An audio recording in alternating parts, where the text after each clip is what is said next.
Mucho antes de los gigantes del Jurásico, la Tierra era un mundo muy diferente. Un único supercontinente, Pangea, se extendía de polo a polo, con su interior abrasado por un calor interminable y azotado por monzones catastróficos. La vida aquí no competía contra depredadores, competía contra el propio planeta. En esta vasta arena sin costas, antiguos supervivientes como Lystrosaurus luchaban contra un ciclo de sequía, inundación y hambruna. La mayoría desaparecería. Pero desde el borde de la extinción surgió un nuevo tipo de criatura, pequeña, veloz, asombrosamente eficiente. Los primeros dinosaurios, forjados por el calor, afilados por la escasez y moldeados por la arena, ascenderían desde la oscuridad para gobernar los siguientes 150 millones de años.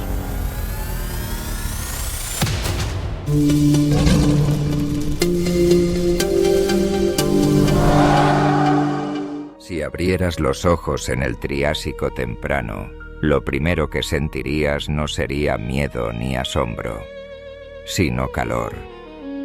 Un calor espeso, sofocante, que roba el aliento, elevándose desde un mundo que acababa de sobrevivir a su propio final.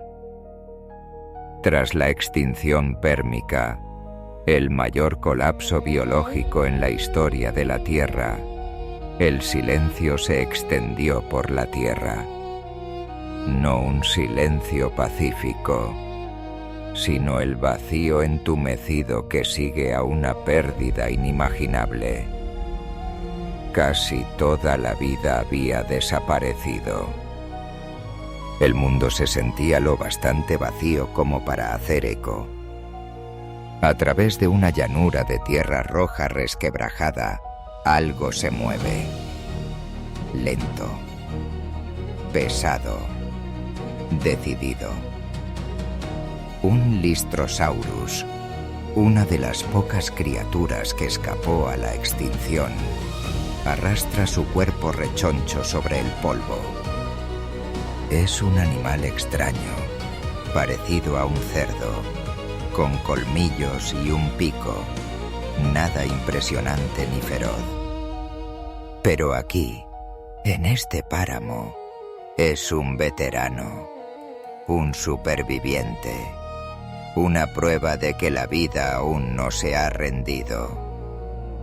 La criatura escarba el suelo, raspando la arcilla con sus colmillos. No busca raíces ni insectos, sino algo mucho más precioso. Humedad. Un rastro de tierra húmeda. Un susurro del agua que alguna vez moldeó ecosistemas enteros. El sol triásico calienta la tierra con tanta intensidad que tocarla sería como quemarse la mano en una piedra ardiendo. Y aún así, el Lystrosaurus sigue cavando. Pero no aparece nada. Esta es la gran sed. Una sequía global tan profunda que redefine las reglas de la supervivencia. Los patrones de lluvia han colapsado. Los ríos han desaparecido. Incluso el viento se siente lo bastante seco como para agrietar la piel. El mundo ya no es un paisaje, es un horno. El Lystrosaurus continúa su lento viaje, deteniéndose a descansar con más frecuencia que antes. Sus costillas asoman bajo su piel polvorienta. Cada respiración es superficial, como si sus pulmones estuvieran cansados del esfuerzo. A lo lejos, espejismos parpadean, ilusiones brillantes que prometen agua pero se desvanecen en un temblor de calor. Y aún así, esta criatura continúa avanzando. Porque en un mundo tan severo, detenerse significa morir. La gran sed ya ha borrado linajes completos. Los anfibios se aferran a los últimos charcos. Los depredadores del linaje de los cocodrilos se vuelven delgados. Incluso los insectos se esconden bajo tierra. La cadena alimentaria se tambalea al borde del colapso. Pero esta sequía no solo está matando la vida, la está remodelando, exprimiéndola, exigiendo nuevas estrategias, nuevos cuerpos, nuevas ideas de la evolución. El mundo se está convirtiendo en una arena y todo ser vivo está siendo puesto a prueba. Al caer el día, las sombras se alargan sobre el desierto. Las temperaturas descienden bruscamente. Un cambio cruel de abrasador a helado en cuestión de horas. Lystrosaurus encuentra una grieta entre las rocas y se acomoda, respirando suavemente, exhausto. No sabe que está viviendo en un momento de transición. Que su era, la era de los antiguos sinápsidos y linajes marchitos, está terminando. Que el planeta está preparando el escenario para una nueva dinastía. Una dinastía que no surgirá a pesar de la gran sed, sino por ella. La noche triásica cae. El silencio se profundiza. Y muy lejos, en el horizonte ardiente, los primeros indicios de un nuevo tipo de criatura comienzan a agitarse. Elevate sobre el desierto calcinado del Triásico, lo suficiente como para ver cómo los continentes se desvanecen en la curvatura de la Tierra, y presenciarás algo asombroso. El planeta, por primera y última vez, es una única masa de tierra, sin continentes dispersos, sin formas familiares, solo una vasta extensión continua que se extiende de un polo al otro. Esta es Pangea, el mayor supercontinente que el planeta jamás ensamblará. Desde el espacio, parece engañosamente tranquila. Una pieza de rompecabezas colosal rodeada por un océano mundial. Pantalasa. Pero si desciendes a su interior, la tierra donde lucha el Lystrosaurus, descubres la verdad cruel. Un continente tan enorme trae consigo consecuencias para las que ninguna especie está preparada. La humedad del océano no puede viajar lo suficientemente lejos tierra adentro. Los vientos pierden su agua mucho antes de alcanzar las regiones centrales. Como resultado, millones de kilómetros cuadrados existen en un estado de sequía permanente. Cuanto más te alejas de las costas, más alienígena se vuelve el mundo. Imagina estar en el corazón de Pangea, sin brisa marina, sin humedad, sin sombra, a menos que una roca proyecte una justo a la hora exacta. Podrías viajar miles de kilómetros en cualquier dirección sin encontrar un verdadero río o bosque. En su lugar, hallarías un imperio ondulante de llanuras estériles, valles cubiertos de sal y cuencas secas esculpidas por monzones que rara vez llegan. Por eso Pangea es más que un continente, es una arena. Un experimento gigante instalado por la propia Tierra. una cámara de presión diseñada para llevar la vida al límite. Las criaturas que alguna vez dependieron de ciclos de lluvia predecibles se encuentran abandonadas por el cielo. Las especies adaptadas a humedales frondosos o bosques frescos descubren que esos hábitats ya no existen. Redes tróficas enteras se ven obligadas a reestructurarse.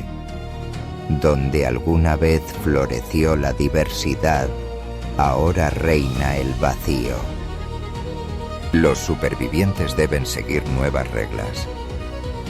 Depredadores como los rauisuchianos, del linaje de los cocodrilos, patrullan la tierra chamuscada pero desperdician energía buscando presas cada vez más escasas. Sus cuerpos masivos, antes perfectos para emboscadas cortas, ahora luchan por sobrevivir en un mundo donde cazar puede requerir días de desplazamiento. Los viejos sinápsidos cavan madrigueras más profundas para evitar los cambios extremos de temperatura. Los anfibios, ligados desesperadamente a charcos menguantes, se aferran a la vida en los márgenes de cauces secos. Y aún así, incluso mientras Pangea asfixia la vida, también siembra oportunidades. La dureza actúa como un filtro. Cada sequía elimina a los débiles. Cada inundación elimina a los desprevenidos. Cada estación reescribe el tablero. No heredarán esta tierra los fuertes, la heredarán los adaptables.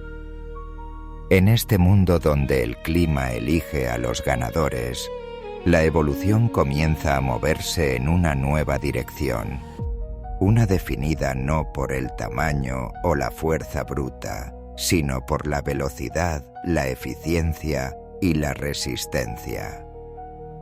La gran sed fue el acto inicial.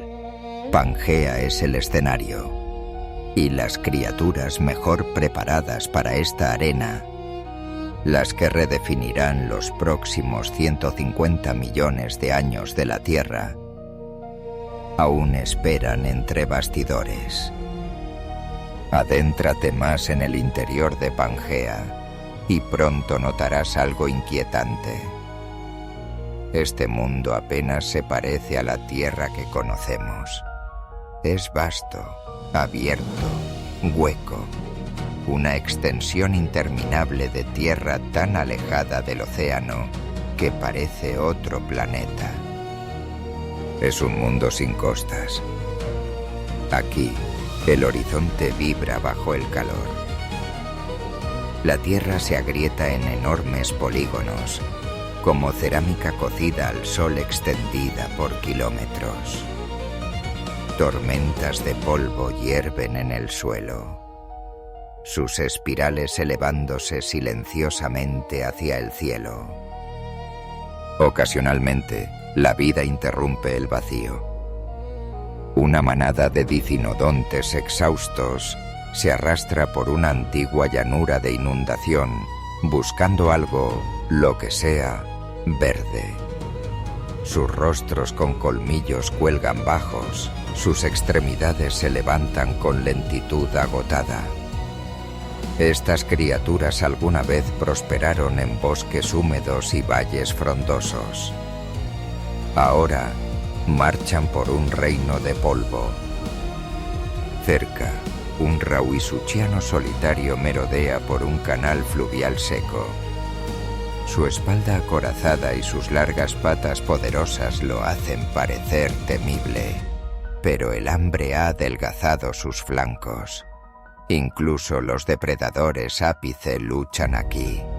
La presa es escasa, el calor es implacable.